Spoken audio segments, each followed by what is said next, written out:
You got a lot of conditioning to break. You know, I'll be honest. I think I would almost be a Christian again if there wasn't that Old Testament stuff. You know, I was a soy boy. It's real. And the irrational side of her said, I'm not attracted to that. I don't care how smart you think you are. But anyways, we continue here.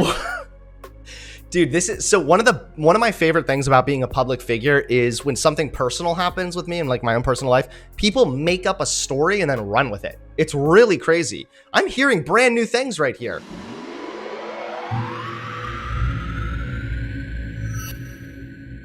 I just keep jumping from label to label. It's like a game of Wipeout at this point.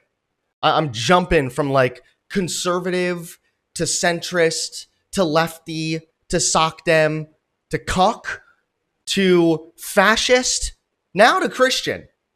So I'm all over the place, you know? I'm jumping on each little bouncy jumping thingy thing. All right, I'm moving all over the place. I'm getting labeled all over this place. I'm getting labeled different things every day. I had no idea I was a cuck. Apparently I am. I had no idea that I was a fucking fascist. Apparently I am. And now apparently I'm like reverting back to Christianity maybe. Let's actually break down what's really going on here with all of this. And the reason that people are speculating that I'm like reverting to Christianity, which is not true, but the reason that people are speculating that I am softening up towards Christianity at least is because I recently made a post on Twitter talking about how some of my thoughts on religion, particularly faith in regarding Christianity, it's like an internally consistent thing. You have a couple people that are saying like, haha, now his wife left him, so he's instantly going back to the conservative Christian grift, which is like, no, not true. But more of like, a lot of the times when I'm debating ideas, I'm being presented with a lot of ideas, right? And so that forces me in the attempt to buff up my response to do a lot of research. And sometimes in doing that, I actually end up realizing there is a way to at least rhetorically explain some of these concepts in ways that a lot of Christians fucking fail at doing. There's a couple different things here that I thought was really interesting.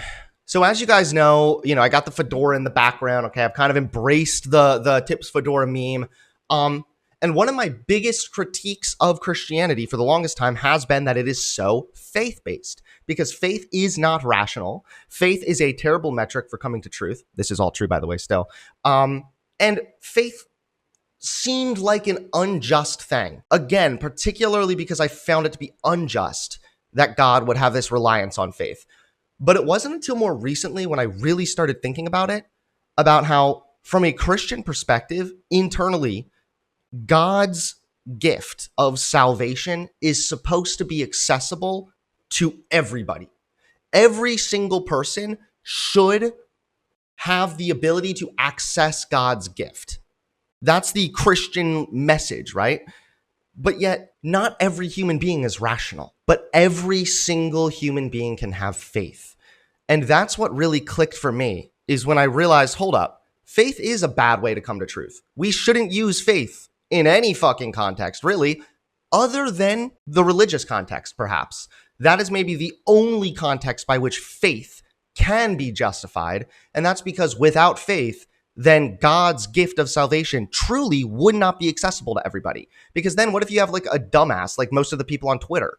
Well, none of these people are getting to God now. What if you can only get to God through philosophy? Well, I'm kind of dumb when it comes to the philosophy stuff, so I guess I'm screwed. Now God's gift isn't available for me because I'm bad with philosophy. Everybody can have faith. Anybody can have faith. And then what makes this even more significant, the whole faith component, is in the beginning, when Adam and Eve ate from the tree with the fruit of the knowledge of good and evil, the curse that they brought on humanity with that story, which is probably supposed to just be like an analogy. I don't believe in like biblical literacy or anything, but that curse, quote unquote, was literally our human knowledge right now that we have of good and evil. Before then, Adam and Eve were walking with God, and God was taking care of them, and they just had blind faith in God. And then this gets even more interesting when you realize that it is a psychological and scientific fact that human beings are the most happiest when they are living in the moment. And what better way to be living in the moment than if you have faith in some kind of a benevolent being that's taking care of you? So in a way, internally, it makes sense. If we were originally, meant to be having this faith in God and just trusting him, we weren't supposed to have all this knowledge of good and evil. We were supposed to just let God take care of that so we could live in the moment where humans are happiest. But now that we have the knowledge of good and evil, obviously we need to operate within the realm of reason. Rationality is incredibly important. It will be incredibly important now because that's the type of world that we operate in. So this doesn't mean we start shitting on intellect and start attacking everything and going on faith for everything. Fuck no. Like I said, I think faith is only justifiable in the context of religion. And then what's even more strange is when you look at Jesus's miracles, for example, a lot of those miracles specifically reinforced this very concept of this sort of blind faith with even, I talked about it on Twitter, the fisherman story. The fishermen were not catching any fish, and Jesus says, yo, cast your net on the other side of the boat. So these are professional fishermen, they're experts, and that doesn't make sense rationally, and it doesn't even make sense intuitively. Why the hell would, if you're not catching fish on one side of my little rowboat, why would I be catching a bunch of fish on the other side of the rowboat? But that took faith, and then it paid off. So I feel like it's really interesting how faith does make sense internally, at least from a religious standpoint. Within Christianity, I think that faith is internally consistent. So basically that was just kind of what I tweeted. And I even said, I'm like, hey, this isn't like me becoming a Christian or anything. And I still have a fuck ton of problems with Christianity, particularly the Old Testament. There's a lot of stuff in there. So Vince Dow, I don't know if you guys remember this dude. He talked about me a little while back when me and Matt Walsh were beefing. And before he even posted his video about me, he preemptively tweeted that he would not be debating me because he doesn't speak soy. So before he even fucking attacked me, before he even said anything about me online, he preemptively tweeted, I'm not planning on debating Hunter Avalon because he's too much of a beta soy. You just preemptively ran from a debate with me. My God. And you have the gall to call me the soy boy? Okay. But anyway, he posted this video one day ago and it popped up. Is Hunter Avalon becoming Christian? Wild character arc. So I thought that would be really, really interesting because no, I've not become a Christian. I just have come to understand faith internally from a Christian perspective, I think on a deeper level. So let's see what Vince Dow's got to say about this. Take it away, buddy boy.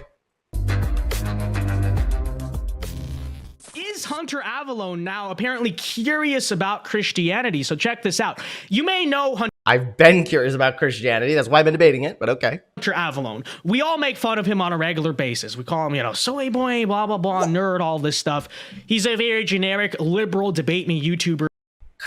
Bruh. I was tuning in for some Christ-like love, not to get thrown under the bus. Get behind me, you sickening brood of vipers. But as you may know, he actually used to be a conservative. He is an icon of the old school 2016 anti-SJW stuff. He got married to this... I think I'm still an icon though, buddy boy. woman. He's been a liberal for a few years now, been very annoying, been a menace on our side of the internet. You know what? I like that actually, dude. Maybe that's my new label now. The Menace. Are we indeed back? Well, let me read this for you. So as you know, Hunter Avalon very recently went through a divorce, separation, whatever. Very messy on that front. I believe she was cheating on him and all this stuff. It was not good, okay? Not good. Genuinely almost had to feel a little bit bad for the guy. But I don't know what's happening. Almost, man. That Christ-like empathy nearly pulled at your heartstring, but not quite. How many times do I have to say nobody got cheated on, okay? I swear to God, Tyrone was a friend. And so is Daquan. Happening here, a little bit of a character arc. He now is considering Christianity. We've seen this arc a million times, right? He's starting to become curious, and then we'll show you in a second, he's actually starting to call out very mildly his own side. So I'm not calling him red-pilled. I'm not saying we're so back yet. I've been calling out my own side. When I was conservative, I would call out my own side. Granted, not very often. Now I'm liberal. I call out my own side all the time. But you're starting to see a little bit of a character arc I would think is about to happen here, and we'll see where it goes. But Hunter Avalon tweeted this out today. He says, I've been thinking a lot of the arguments made against Christians regarding faith, because as you may know, pretty sure Hunter Avallone, total atheist, total secularist, right? And he says, I too have attacked Christianity for its messed up my spelling. I know. I'm a subhuman for that one. reliance on faith, but I've actually started to come around on why faith makes sense, strictly and only in regards to religion.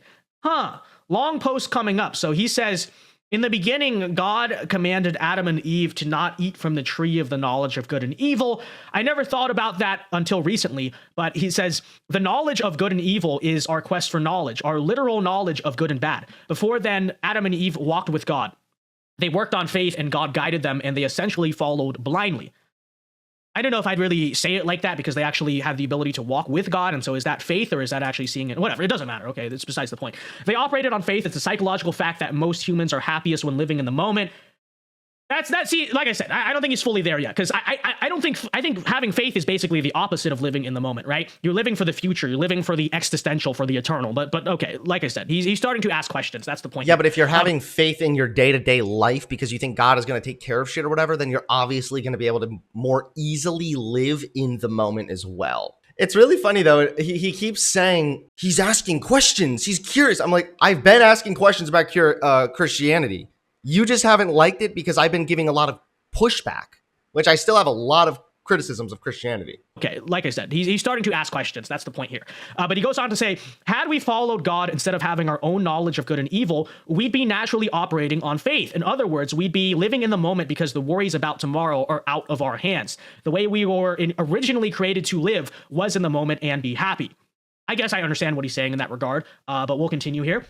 Now, when it comes to salvation, I was really hung up on faith being the key to salvation. I found it really weird that rational thinking couldn't lead me to God. But then I realized if God's gift truly is for everyone, faith is the key. Not everyone is rational. If someone isn't rational, then God's gift wouldn't be accessible to them. Faith is something that all human beings are capable of. That is true. And what I will say furthermore is, Hunter Avallone, because he's a debate me bro, he's a total like, hey, my study says, actually my study, man, let me Google my study, right? He's very obsessed with this concept of rationality, right? And rationality to a degree, I think, is important, right? You want to think through the things. Again, it's actually my peer-reviewed study, okay? That you believe. But the idea that any of us are 100% rational beings is nonsense. I would actually argue that human beings are actually inherently, in many ways, irrational, right? We are designed, I would argue, by God, but in many ways, to actually very often just trust our instincts and trust the things we see in front of us. Yeah, but no, see, this is the problem. Now, when you say we were designed by God to trust our instincts, now you have a dumb fuck way to justify anytime you have an uncomfy feeling with like gay people saying it was God that made you feel that way. You see the problem with that, right? This is not the same thing. Very often just trust our instincts and trust the things we see in front of us, right? Why are human beings afraid of the dark? Well, you could lay out, right? Hey, actually, it's because, the bad things, the predators are in the dark. I suppose.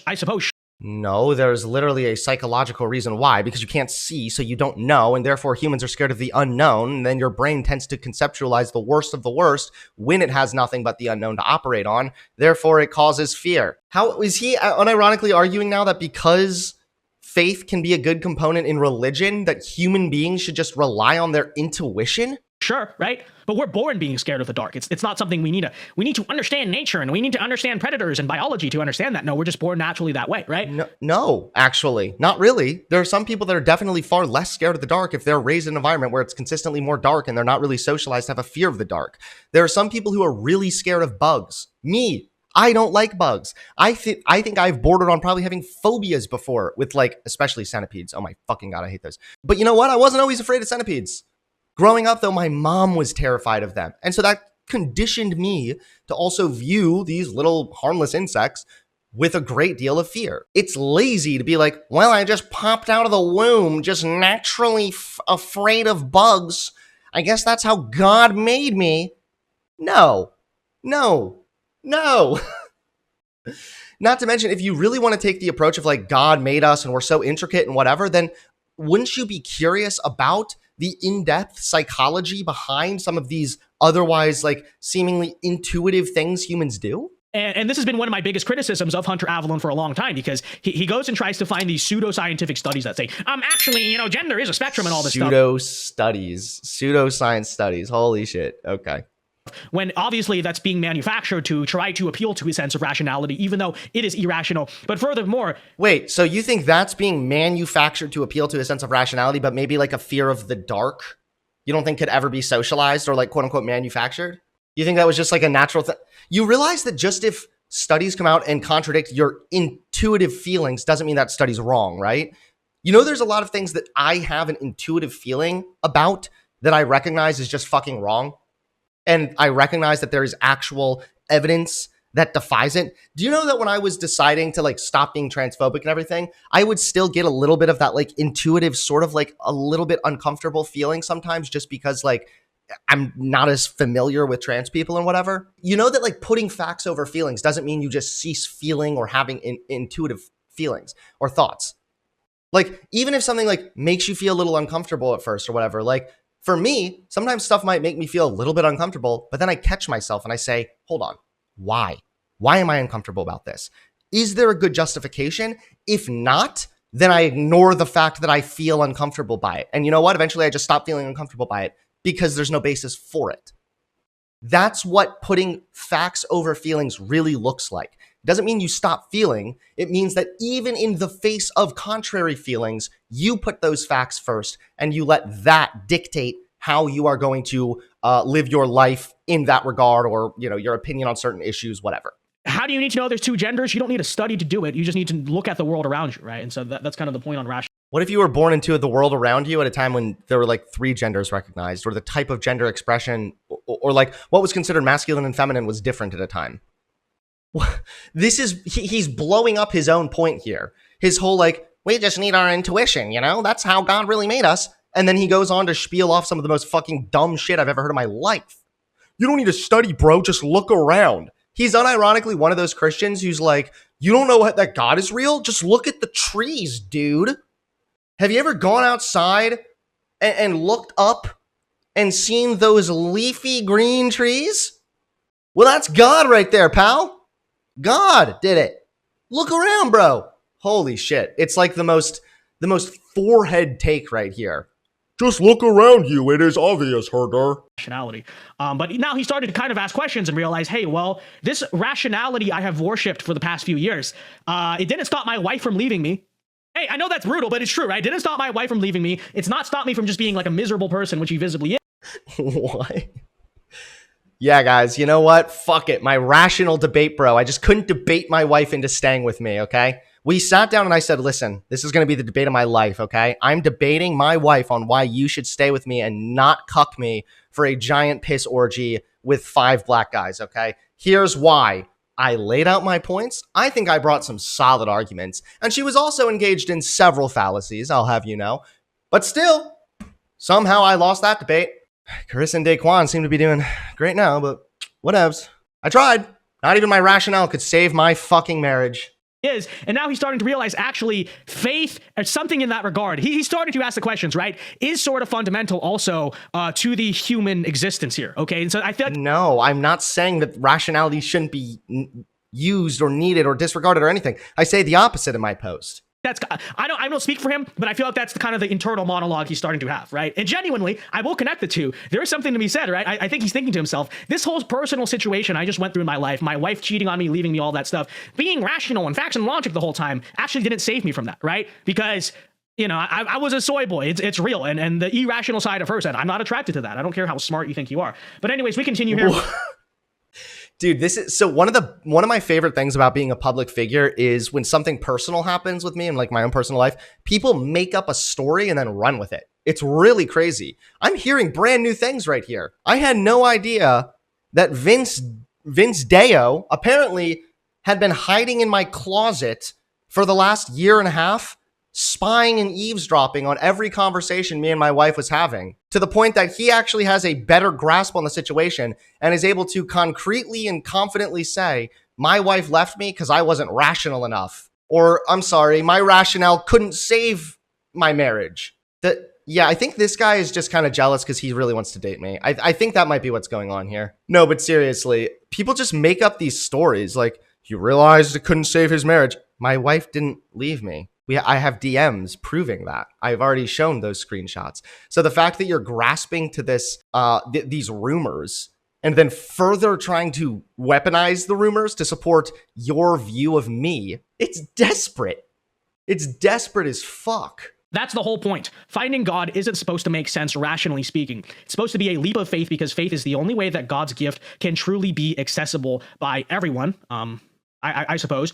I get what he's saying here, but you know what I would say in response is, so you say everyone is capable of faith, but not everyone is capable in your eyes of rationality, which I would actually argue no one is capable of 100. Well, clearly everybody's not capable of rationality. I mean, look at you.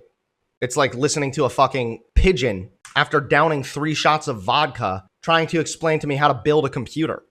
But not everyone is capable in your eyes of rationality, which I would actually argue no one is capable of 100% rationality, but fine. So Hunter, why is it that nobody needs to be, wait, yeah, nobody can have 100% rationality. Yeah, fucking no shit. If we had 100% rationality, there would be no need for further rationality or pursuit of knowledge. We know this. That's why it's a consistent quest to consistently try to work towards being more and more rational. Faith is something, in your words, that all humans are capable of, but rationality they are not. Perhaps it suggests that, you know, whether or not you believe we are created by God inherently, maybe humans are supposed to live by faith in many regards. Maybe this idea of total rationality is actually a lie, and it's a lie that— No, if you looked at my whole post, you'd see that I could buy that if that were the original intent that God had or something. But now that we have the knowledge of good and evil, no, you can't just throw that out of the window and then just like cling to faith, because then you will end up being not just irrational, but harmful as well. That in many ways, I would argue, has ruined your life on a personal level. But here we go. Even Jesus's miracles— Wait, what ruined my life on a personal level? Go back. Sorry. I need to start taking notes because Dr. Vince, my therapist, Vince Dow here, is making a lot of good points. Very good insights. Are supposed to live by faith in many regards. Maybe this idea of total rationality is actually a lie. And it's a lie that in many ways, I would argue, has ruined your life on a personal level. But here we go. Even How would me being rational have ruined my life on a personal like, what? Huh? Jesus's miracles reinforce this. For example, when the fishermen couldn't catch anything, Jesus told them to cast their nets on the other side of the boat. This completely defies rational thinking and even what feels intuitively correct. Plus, these were professional fishermen. So Jesus commanded the experts to defy the rational and instead rely on faith. I mean, that's an interesting argument. I don't know if it's the first one I'd use, but I see what he's saying. This is my argument thus far to establish how and why faith actually makes sense in regards to Christianity. Now this is the cringe part. He says, now that knowledge of good and— Let's hear what he's going to say now. Here comes the cringe part, aka the part where I kind of demolish his whole narrative here. Evil exists. Faith isn't a good metric for truth. We have no choice but to rely on our knowledge now to improve the world, etc. Faith should only be used in the context of religion. To which I say to that, I mean, we already addressed that point earlier, so I'm not going to get too much into it. But, you know, the idea is still, and this is the problem still with his liberal worldview. He thinks that we now have liberated ourselves from the need for things like— I don't think we've liberated ourselves from that. I recognize that even if we're going to say the original intent God had was for us to be living by faith, now that we have that knowledge of good and evil, we have to operate within that, because that's the only way now that we can go further or forward with making decisions and making the world move, yes, towards a better direction. Now that we have that fallen world. Now that we've progressed and advanced, we no longer need these constraints as human beings. That's why we're liberals, right? We can liberate ourselves in this regard. And that's where I do disagree with Hunter, because I say to that, yes, you are right. We have changed as human beings, right? Things have changed certainly on this earth, but fundamentally, I still think that human beings are human beings. You know, we haven't evolved, right? We're still the same on the inside. Technology can change, societal size and complexity can change, but fundamentally, we still need faith as human beings. We can't just say we've moved past it because we have not changed as human beings. Faith in what, though? So, like, what would you say you have faith in now outside of religion? If you say, I have faith that God exists, I can't say, well, here's evidence that says you're wrong, because there's no evidence that can necessarily prove God exists or doesn't exist. It's an unfalsifiable claim. Therefore, faith in regards to a deity or an entity like this in the metaphysical realm would be, again, necessary. Where would you use faith in a different context? What would you do then? You know, I really have faith that climate change is fake. Okay, I'm gonna just believe it, you know? Like, when you have evidence, you can't just have faith then. But there is no evidence that can prove or disprove the existence of God necessarily. And so if that's the case, faith, yes, is still necessary in that regard. But it's not necessary in every fucking regard. I'm also clipping this picture for the thumbnail. And then he says we haven't evolved. I don't know, I mean, some of us have devolved. Vince. or in my opinion, has the greater reality of God obviously changed. So, there's still cringe parts of what he said, but it's interesting to see him, right, starting to ask questions, starting to be a little bit more open to some of these discussions. So he goes on to conclude here, there's still a lot of beep about Christianity that I'm hung up on. This post isn't me coming out as Christian. Rather, it's just my thoughts on faith being internally consistent in Christianity. Well, obviously, Hunter, it is a process. You got a lot of conditioning to break. I'll be honest. I think I would almost be a Christian again if there wasn't that Old Testament stuff. Because I think that there are really interesting and liberal ways that you can interpret the Bible, which I know this guy would still have a mad problem with, but whatever. It's the Old Testament stuff that is like the thing I cannot get over. I cannot get past God endorsing slavery, or God taking away Pharaoh's free will, or God seemingly defying his own moral standards. That kind of shit, I cannot get past. Break. You got a long ways to go. But, maybe it's time to come home, Hunter. It's time to come home. Let's be real, okay? Any place where you are is far, far away from home, Vince. Whatever you want to say. I know for a fact deep down, because I could see it in your physiognomy there versus now. I could see it in your behavior. You were happier when you were a conservative. Don't deny it, okay? Because what's happened since? What's happened? You know what's so funny? Okay, guys, hold on. So first of all, let us once again... slow clap here for Dr. Vince. He now is able to look at my, what did he say? Physiognomy. I know the word, but I don't remember how to say it now. Physiognomy is a person's facial features are expressed, and especially when regarded as indicative of character or ethnic origin. Is it disproven? Do you remember earlier he made fun of me for quoting pseudoscience? He said that I was quoting pseudoscience studies. Physiognomy, the theory he just invoked to try to conclude that I'm now more miserable and depressed as a liberal, was discredited by the end of the 1600s. The 1600s, my friends. I'm the one using pseudoscience. Bro here just invokes a fucking theory that was debunked by the end of the 1600s. Okay. Well, you click to your 100-year-old debunked bullshit theories, okay? And I'll stay over here with my rationale. We'll see who progresses quicker now, motherfucker. I could see it in your behavior. You were happier when you were a conservative. Don't deny it, okay? Because what's happened since? And again, this is just false. Like, it's just his word versus mine because he's just making stuff up and pretending like he's like my best friend and somehow knows this shit. That is not true. When I was conservative, I was lonely, I was depressed, I was anxious as fuck. I wasn't on any meds, and a big part of my political views were motivated primarily by fear and discomfort. I recognized that I was not all the way rational. And that would bother me at times.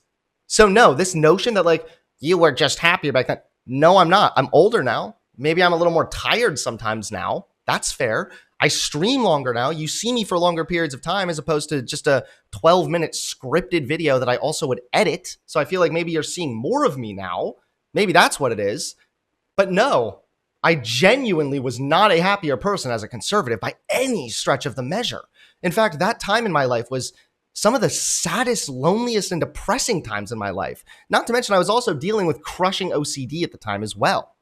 So this is just bullshit. But then again, don't listen to a word I say. Clearly here, Mr. Vince knows more about what's going on in my own head because he can look at my facial features based on a theory that was debunked in the 1600s. What's happened since you left the right? All that happened is you unironically got cocked, right? Your wife cheated on you and all this stuff. Terrible. No, feel bad? Nope, didn't happen. But try again, I guess? Man, could God grant you with the gift of sometimes telling the truth? For you, in all honesty. But that is the end consequence of a liberal life. I'm telling you, man. I'm telling you, okay? You can do, hey, man, my scientists say that there's more than two genders, all blah, blah.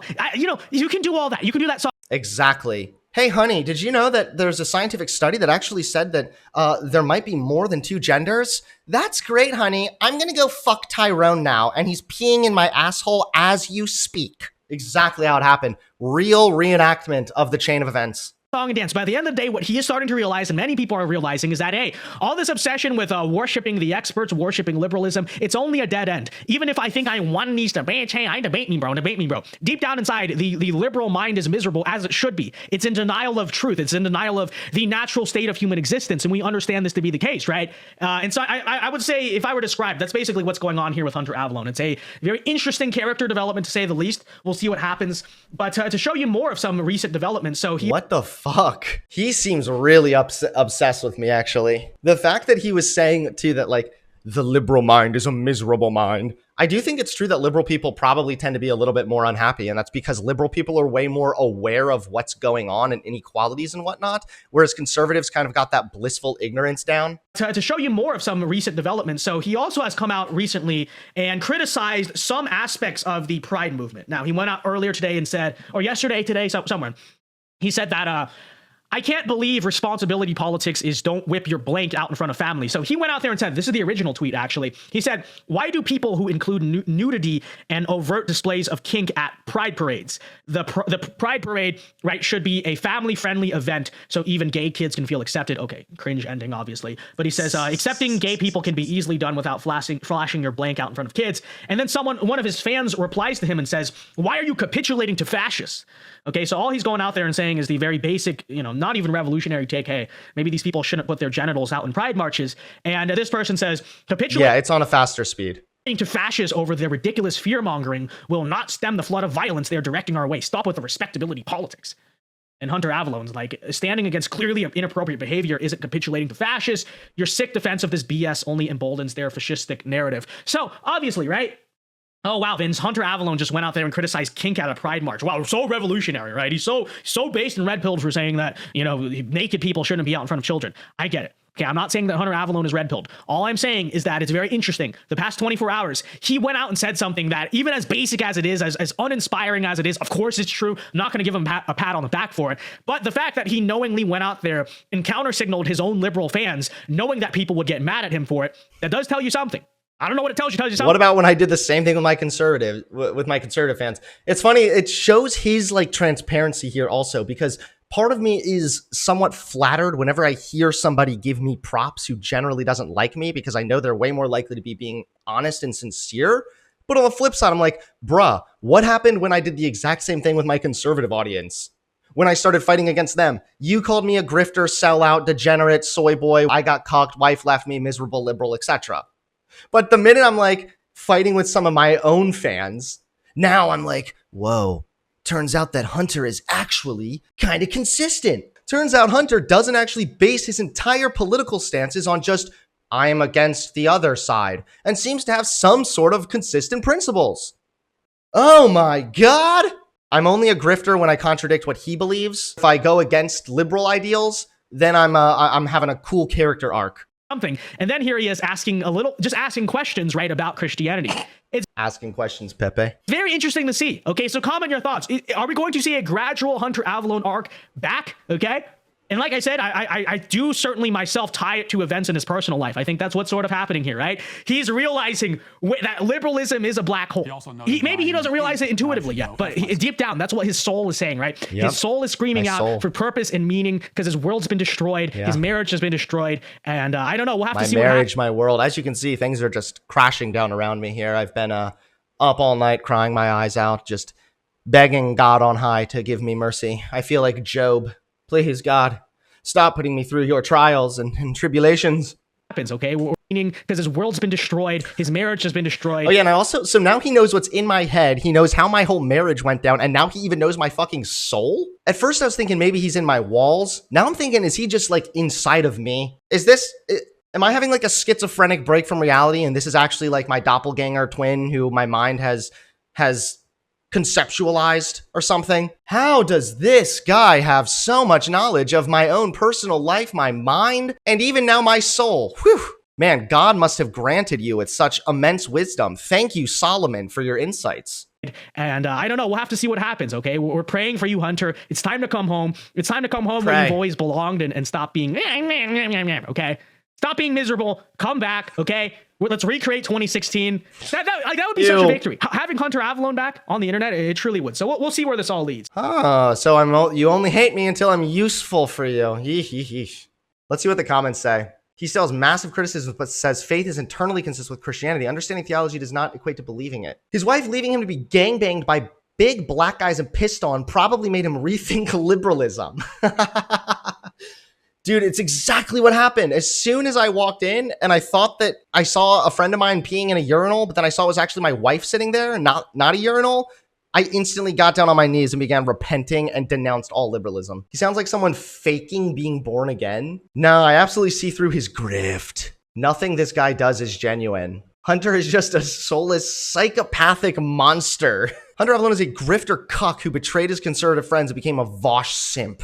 It's fitting that literal Tyrone cucked him. Oh wait, I guess people believe the Tyrone meme? So it is further demonstrates, by the way. So like this guy obviously has a lot of bias against me. So everything that happens in my personal life, he uses his confirmation bias to further confirm his bias against me. It's that simple. People have the exact same thing here as well. I'm memeing about Tyrone cucking me. Does anybody here genuinely think I'm sitting here crying my eyes out because Tyrone like took my wife from me? Like seriously? It's a meme. But even these chuckle fucks are so fucking biased against me. They're willing to just believe an obvious meme because the confirmation bias, man, it's too sweet. He's grifting again. He's a weak man. I'm willing to like change my positions on stuff. That's what makes me unique, I feel like. And yet I get so much shit for it. Well, there you guys have it. That is my take thus far on faith within Christianity, and also how this tweet is being significantly misinterpreted by people that clearly don't like me. Once again, Christ's love is really melting my heart.